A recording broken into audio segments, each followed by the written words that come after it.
ঢাকাতে একটা বনানীতে একটা সড়কের নাম আছে কামাল পাশা আতাতুর্ক সড়ক। কেন কামাল পাশার নামে রোড হবে কেন?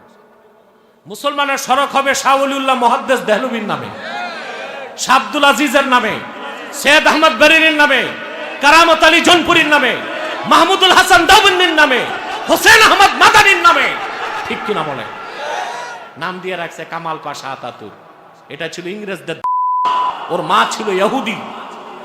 1917 সালে খেলাফতে উসমানিয়া ধ্বংসের পিছনে সবচেয়ে বড় হাত ছিল তার। সে মুসলমানদের মধ্যে জাতীয়তাবাদের ধারণাকে আমদানি করলো। মুসলমান জাতীয়তাবাদের পরিচয়ে 57টা ভাগ হয়ে গেল। বাংলাদেশে যে বাংলাদেশ, পাকিস্তানে যে পাকিস্তানি, আফগানে যে আফগানি, ইরানে যে ইরাকে যে, আমরা ভাগ হয়ে গেলাম। কিন্তু আমাদের পরিচয় ছিল আমরা মুসলিম।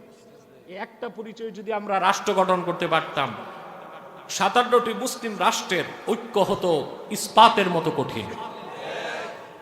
আমাদের জাতিসংঘ লাগতো? কথা বলেন। জাতিসংঘ আমাদের কথায় উঠতো আর বসতো।